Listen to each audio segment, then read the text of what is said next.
हमें अगली सुबह का सीन दिखा जाता है और तब वहां पे एग्नेस खिड़की से बाहर देखती है। लेकिन तब भी वो कहती है, रिक्रूट एलेट उठ जाओ, ट्रेनिंग का टाइम हो गया है, जल्दी करो, उठो और शाइन करो। लेकिन एलेट तो अभी तक सोई हुई थी। वो कहती है, नहीं, मुझे थोड़ा सा और सोने दो। तो एग्नेस कहती है, बस कर दो, अगर तुम मेहनत नहीं करोगी तो ओरा मास्टर कैसे बनोगी, जल्दी करो, जाके दिन को सलाम कहो। वैसे भी बाहर देखो ना, डबल रेनबो है, इसका मतलब है तुम्हें भी अपनी लाइफ को कलरफुल बनाना चाहिए। तो हमारी अलर्ट कहती है, नहीं आज नहीं। वो कहती है, क्या? वो अपना चश्मा उतारते हुए सोचती है, इसको हुआ क्या है, क्या इसकी तबीयत ठीक नहीं है? लेकिन तभी वो हमारी हीरोइन को उसके चादर के अंदर से ही कहती है, क्या तुम्हारी तबीयत ठीक है? लेकिन हमारी हीरोइन सोचती है, अच्छा तो बिल्कुल ऐसा ही फील होता है जब कोई हॉन्टेड होता है। तो एग्नेस कहती है, क्या हुआ है, तुमने पहले कभी भी ट्रेनिंग का एक भी दिन मिस नहीं किया? हमारी हीरोइन कहती है, फिर भी आज का दिन मेरा दिल कर रहा है कुछ भी ना करूं। वो कहती है, ये तो और भी जरा बुरा लग रहा है, क्या तुम्हें कुछ हुआ है? लेकिन हमारी हीरोइन उठते हुए कहती है, तुम्हें खुद ही पता चल जाएगा। बाय द वे, आज हमारा एक इम्पोर्टेंट गेस्ट आने वाला है। लेकिन तभी बाहर मेड और सर्वेंट बात कर रहे थे, तो वो सर्वेंट कहता है, हेड मेड मैडम गिलेड यहाँ पर आने वाली है। तो वो कहती है, सच में इतनी जल्दी? लेकिन हर लेडीशिप वो तो अभी भी सोई हुई है। तो एग्नेस कहती है, ओ माई, काटेले यहाँ पर आ रही है, फिर तो हमें भी जाके उससे मिलना चाहिए एलेट। लेकिन थोड़ी देर बाद हमें वहां चर्च का सीन दिखा जाता है, जहाँ पे मैडम कार्टेलिया बैठी हुई थी। लेकिन तभी वहां पर कोई आके कहता है, योर होलीनेस। तो जैसे वो पीछे देखती है ना, तो वहां पे हमारी एलेट खड़ी हुई थी, जो कि बहुत ही ज्यादा प्यारी लग रही थी। वो कहती है, आप कैसी हैं? लेकिन मैडम कार्टेलिया खड़ी होते हुए कहती है, तुम्हें मुझे ये बुलाने की जरूरत नहीं है एलेट, क्योंकि मेरे लिए तुम भी बिल्कुल बिया की तरह ही हो, और जब से मैंने तुम्हें पिछली बार देखा था ना, तुम तो और जरा बड़ी हो गई हो। तो हमारी एलेट कहती है, जी बिल्कुल। और तब उसके लॉकेट की तरफ देख के कहती है, इसके अलावा तुमने मेंशन किया था कि मेरी दोस्त इस नेकलेस के अंदर है, तो अब वो कैसी है? हमारी कहती है, वो तो बिल्कुल ठीक है, और आपकी हेल्थ के बारे में पूछ रही हैं। तो मैडम कार्टिलिया कहती है, मेरी हेल्थ के बारे में वो जरूर ये पूछ रही होगी कि मैं कब मरूंगी, लेकिन उसको को इतनी टेंशन ना ले, इतनी जल्दी उससे नहीं मिलने वाली मैं। तो हमारी एग्नेस कहती है, इससे पूछो ना, ये तो अभी भी बड़ी अनोइंग है। लेकिन कार्डिनल कार्डेलिया कहती है, वो अभी भी मुझसे पूछ रही होगी कि मैं ऐसी बात क्यों कर रही हूँ। लेकिन पीछे से एग्नेस कहती है, तुम श्योर नहीं मेरी बातें सुन सकती? तो हमारी हीरो तो हंसी जा रही थी। और थोड़ी देर बाद बातें करने के बाद कार्डिनल कार्टेलिया वहां से जा रही थी उसको बाय करके। तो तब हमारी एग्नेस कहती है, ठीक है, अभी भी वो बिल्कुल मीन बातें करती है, लेकिन अच्छा हुआ वो अच्छी हेल्थ में है। तो तब वो कहती है, अब तुमने अपने गेस्ट से मिल ली है, तो अब हम ट्रेनिंग शुरू करते हैं। और तभी वो चश्मा फिर से लगा लेती है, लेकिन हमारी रन भागते हुए कहती है, नहीं नहीं, बिल्कुल भी नहीं, मैं जाके वो बुक पढ़ूंगी जो मैंने पिछली बार छोड़ दी थी, Santos awaken the demon Lord, और उसके तो कई चैप्टर्स पड़े हुए हैं। तो पीछे से एग्नेस कहती है, बस कर दो एलेट, आखिर तुम पूरा दिन ऐसे क्यों भागने वाली हो? ऐसा टाइम नहीं है कि नावल्स पढ़ सको। लेकिन थोड़ी देर बाद वो भी उसके साथ बैठ के वही नावल पढ़ी थी। तो एग्नेस कहती है, ये तो बड़ा मजे का लग रहा है, क्या तुम पेज को थोड़ा आहिस्ता पलट सकती हो? तो एलेट कहती है, मुझे लगता है कि तुम्हें ये बुक बहुत पसंद आ रही है, लेकिन थोड़ा फास्ट पढ़ लो। तो वो कहती है, नहीं नहीं, तुम जरा फास्ट पढ़ रही हो। लेकिन तभी वहां आसमान में एक तारा चमकता है, तो हमारी हीरो उस तारे को देखती है। तो तभी उसके पास नोटिफिकेशन आई थी, voice that shape the world, वो कह रहे हैं टाइम आ चुका है। तो हमारी उन कहती है, फाइनली वो वक्त आ ही गया। तो तब वो खड़ी होती है, तो एग्नेस कहती है, क्या तुम्हें क्या हुआ? लेकिन हमारी हीरोइन खड़ी होकर उस तारे की तरफ देख रही थी। तो एग्नेस कहती है, एलेट मुझे बताओ। लेकिन तब हमारी हीरोइन हाथ आगे बढ़ाती है, तो तभी उसके सामने जो उसका रैंक था वो शो हो रहा था, और तब नोटिफिकेशन आई थी, रैंक चेंज अलर्ट ऑन। तो एग्नेस कहती है, तुम्हें क्या हुआ है? तुम तो आज बहुत ज्यादा सीरियस लग रही हो, मुझे बताओ आज का दिन तुम्हारे साथ हो क्या रहा है? तो हमारी हीरोइन कहती है, एग्नेस मैंने तुम्हें सुबह बताया था ना कि आज हमारा इंपॉर्टेंट गेस्ट आने वाला है। तो एग्नेस कहती है, तुम कार्टेलिया की बात नहीं कर रही थी? हमारी हीरोइन कहती है, नहीं एग्नेस, तुम्हें याद है ना कार्पियोस ने कुछ टाइम पहले क्या कहा था? तो वो कहती है, क्या उसने उसने तो कहा था कि तुम आगे न्यू मून को देखना, क्योंकि उस दिन न्यू बोर्न क्योस आएगा। लेकिन तभी एग्नेस कहती है, क्या तुम्हारा कहने का मतलब है वो क्योस अभी आ रहा है? तो हमारी उन कहती है, बिल्कुल, ये जो तारा टूट रहा है ना, ये वही है, न्यू बोर्न क्योस। और तभी हमारी हीरोइन का रैंक वो 7 से चेंज हो रहा था, और तभी वो 8 पे चला गया था, क्योंकि वहां पर कोई और एंटिटी आ चुकी थी। तो तभी नोटिफिकेशन आई थी, अर्जेंट नोटिफिकेशन, इस दुनिया की डिफिकल्टी रीएडजस्ट हो रही है एक नए एंटिटी की आने की वजह से। और हमारी उन सोचती है, बिल्कुल, क्योंकि अब यहाँ पर न्यू बॉर्न क्योस आ चुका है, जो कि असल में अल्टीमेट मास्टरमाइंड है, जो इस दुनिया में तबाही लाएगा, और एक तरह से कहें तो ये इस पूरे नावल का मेन विलन है। और तभी एडजस्टमेंट कंप्लीट हो गई थी। लेकिन तभी नोटिफिकेशन आई थी इस दुनिया की डिफिकल्टी एस क्लास की हो चुकी है। तो तब हमारी हीरोइन अपना हाथ बुलंद करती है डिवाइन एडवेंट यूज करने के लिए और तभी वो यूज भी कर लेती है। वो कहती है डिवाइन एडवेंट और तब वो पूरा का पूरा इलाका रोशन हो रहा था और वहां से रोशनी बहुत ज्यादा फैल रही थी। लेकिन वो रोशनी तो दूर भी नजर आ रही थी जहां पर वो न्यू बॉर्न क्योस वो खड़ा हुआ था। लेकिन तब उसने एड के हर तरफ आग लगा दी थी और तब वो जैसे ही उस तरफ देखते हैं ना वो कहता है अच्छा तो ये लाइट ये है डिवाइन एडवेंट। तो फाइनली वो स्माइल करता है और कहता है तुम मुझे मिल ही गई, तुम यहाँ पर ही थी लेकिन फिर भी तुम अभी भी उसको बचा नहीं सकती, फिर भी मेरा वेलकम करने के लिए शुक्रिया। और तब वो था उस कहानी का मेन विलन जिसने हमारी एलेट को डिवाइन एडवेंट यूज करते हुए देख लिया था। लेकिन दूसरी तरफ हमारी हीरोइन सोचती है लॉर्ड वॉइस ने मुझे अल्टीमेट ट्रांसेंडेंट स्किल दी थी डिवाइन एडवेंट की और ये एक ऐसी स्किल है जो कि सच में किसी को बहुत ज्यादा पावरफुल बना सकती है और इसी वजह से मेरा रैंक वो चेंज हो सकता है। हालांकि मैं 7th रैंक पे थी लेकिन उस इंसान के यहाँ पर आने के बाद मैं 8th रैंक पे चली गई हूँ। लेकिन जब मैं छोटी थी ना तब भी 10 साल के होते हुए भी मैंने डिवाइन एडवेंट यूज किया था और तब मैं सबसे ज्यादा पावरफुल बन गई थी।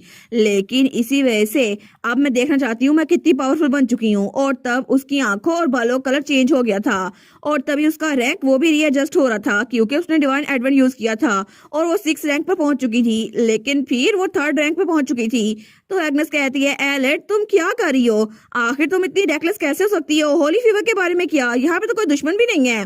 तो हमारी हीरोइन कहती है तुम्हें इस बारे में फिक्र करने की जरूरत नहीं है क्योंकि मैं सच में देखना चाहती हूँ कि ये कितना काम आएगा और मैं बस मेरा काम हो ही गया। और तभी उसका करंट रैंक था 2nd जो कि आखिरी रैंक था क्योंकि उसके ऊपर वही न्यूबॉर्न क्योस था जिसके आके वो जा नहीं सकती थी। वो सोचती है मेरा दिल तो अभी भी इस पूरी एनर्जी की वजह से दर्द कर रहा है लेकिन फिर भी मैं अभी भी उस अल्टीमेट मास्टरमाइंड को हरा नहीं सकती, इतनी स्ट्रांग नहीं हुई मैं। तो एग्नेस कहती है एलेट क्या मैं सच में ये ठीक देख रही हूँ। और तभी उनके इर्द गिर्द हर तरफ रिंग्स फैल गई थी।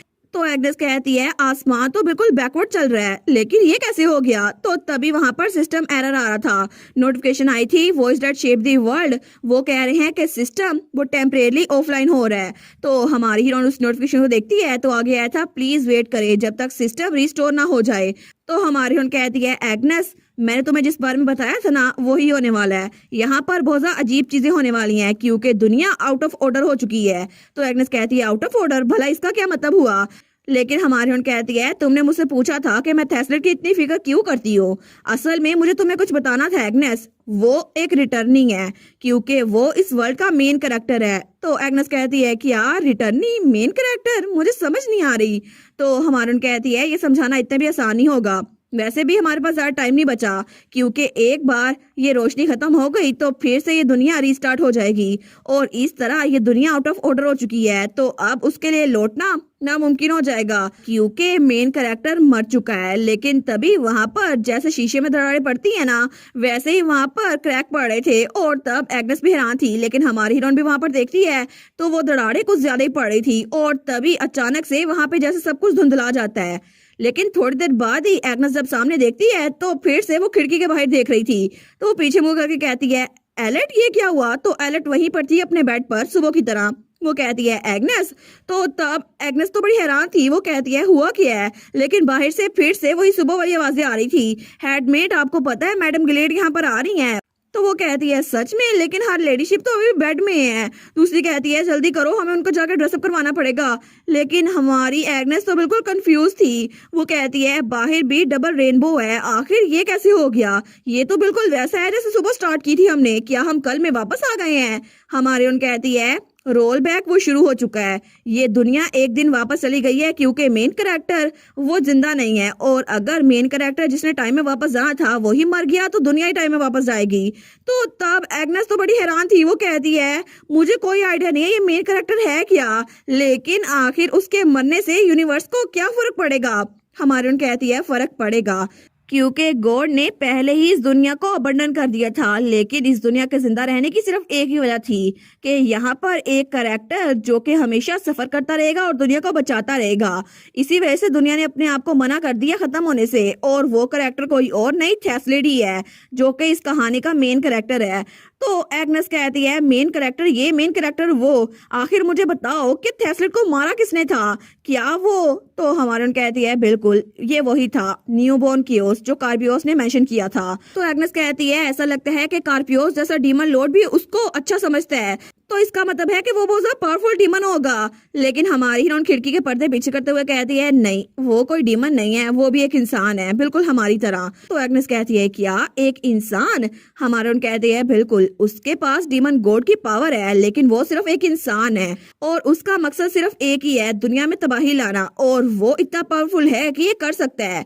लेकिन एग्नेस कहती है आखिर वो इतना पावरफुल है लेकिन फिर भी तुम भी तो पावरफुल हो ना, क्या तुम उसे अपने डिवाइन एडवेंट से हरा नहीं सकती? हमारून कहती है नहीं, क्योंकि मेरा करंट रैंक वो सेकंड है और मैं अभी भी उससे पीछे हूँ, वो मुझसे ज्यादा स्ट्रॉन्ग है, इसी वजह से मैं उसको हरा नहीं सकती। तो एग्नेस कहती है मुझे यकीन नहीं होता। तो हमारून कहती है इसके अलावा मेरे पास एक और बुरी खबर है, ये रोल बैक ये 7 दिनों तक मजीद चलेगा, क्योंकि न्यूबॉर्न कियोस हर बार मेन कैरेक्टर को मारेगा तो दिन रीसेट हो जाएगा और वो बार बार उसको मारता रहेगा, लेकिन जब तक थेस्लेट 7 बार मरने जाता टाइम रीसेट होता रहेगा। तो एग्नेस कहती है लेकिन थेस्लेट क्या वो ठीक रहेगा? हमारे उन कहती है रोल बैक लाइफ में वापस आने से बिल्कुल अलग है, सबके मेमोरीज रीसेट हो जाएंगी और मेन कैरेक्टर उसको भी रियलाइज नहीं होगा कि हो क्या रहा है। तो एग्नेस कहती है फिर तुम्हारे बारे में क्या, तुम्हें ये सब कुछ कैसे याद है और मेरे बारे में क्या, आखिर हमें ये बातें कैसे याद रह रही हैं? तो तब वो कहती है असल में मुझे तुमसे कुछ पूछना था एलेट, मुझे ये बताओ कि आखिर तुम हो कौन? तो हमारी एलेट उसकी तरफ देखती है, लेकिन तभी नोटिफिकेशन आई थी रिस्टोरेशन कंप्लीट, ट्रांसमाइग्रेटर सपोर्ट सिस्टम वो तो रीबूट हो गया था लेकिन सर्वर से कनेक्ट हो रहे हैं। हमारा सोचती है क्या ये सर्वर टाइम आउट था, लेकिन तब एग्नेस फिर से कहती है मुझे बताओ आखिर तुम हो कौन एलेट? लेकिन तभी वहां पे नोटिफिकेशन आई थी voice that shape the world, वो जल्दी से भाग के आए हैं, पूछ रहे हैं आप कैसी हैं, और एडवोकेट ऑफ कॉन्फिडेंशियलिटी वो जल्दी से भाग के आए हैं कि आप क्या कर रही हैं। तो हमारन कहती है एग्नेस मैं हूँ एलेट रोडलिन, तुम्हारी रिक्रूट डिसाइबल और दोस्त। तो तब एग्नेस वो सोचती है ठीक है ये मुझे नहीं बता सकती, वो कहती है मैं समझ गई, लेकिन अब मुझे और पूछने की जरूरत नहीं है, अभी के लिए ये काफी है कि तुम मेरी दोस्त रिक्रूट और डिसाइबल हो। तो हमारन कहती है थैंक यू एग्नेस, लेकिन एग्नेस कहती है ठीक है तो अब हम दूसरे दिन के लिए क्या करें, क्योंकि ये दिन तो बार बार रिपीट होने वाला है। तो हमारन कहती है हम लोग उस सीरीज को कंप्लीट क्यों नहीं कर लेते, सेंटस अवेकन दी डीमन लॉर्ड।